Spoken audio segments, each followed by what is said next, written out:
900 дней голода и холода под гнетом врагов. О днях блокадного Ленинграда говорит сегодня вся страна. Ровно 77 лет назад советские войска прорвали оборону захватчиков, освободив тем самым город на Неве. О тех страшных временах сегодня вспоминали и в Коме. Тематические классные часы, выставки и акции. Комплекс событий приурочили к памятной дате. В них приняли участие и школьники. Виктория Денисова чтит историческую память. 125 граммов хлеба в день. Это завтрак, обед и ужин жителей блокадного Ленинграда. Более 600 тысяч человек умерло в нем тогда от голода. Сегодня эти пара кусочков являются частью экспозиции. Они служат напоминанием о тех страшных временах.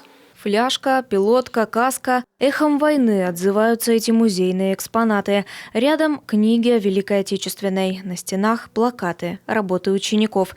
В Сыктывкарской школе номер 3 сегодня открыта выставка. Посвятили ее дню снятия блокады Ленинграда. Выставка именно в этом году она у нас собрана из экспонатов музея. Также выставка наполнена книгами и дополнена детскими рисунками, как они это видят, как себе это представляют. На выставке также у нас есть хлеб, для того, чтобы дети понимали, насколько мало хлеба, пищи давалось людям блокадного Ленинграда. Выставка – лишь часть памятных событий. В школе провели и тематические классные часы. Минута молчания, просмотр фильмов и презентаций, разговоры об истории родной страны. Участвуют все, от мала до велика. Учителя, библиотекари, вожатые и даже родители. Равнодушных не было. Наша главная задача – это услышать эмоциональный отклик детей.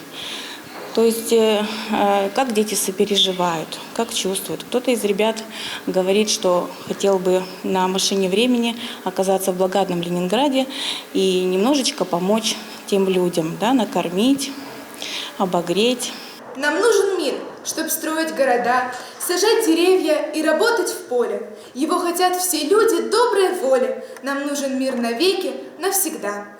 Война коснулась каждого. Не обошла стороной и семью Насти Джидзаловой. Родственники семиклассницы жили в Ленинграде. Когда началась война, кто-то успел эвакуироваться, а кто-то умер от голода.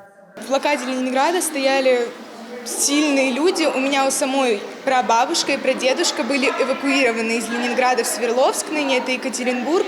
А мама прадедушки погибла от голода в блокаде Ленинграда. Подобные акции проходят в третьей школе не первый год. И всякий раз с особым трепетом. Важно помнить свою историю, говорят организаторы. Не только самим беречь ее, но и передавать знания будущим поколениям. Виктория Денисова, Вячеслав Беспалов, телеканал Юрган, Сыктывкар.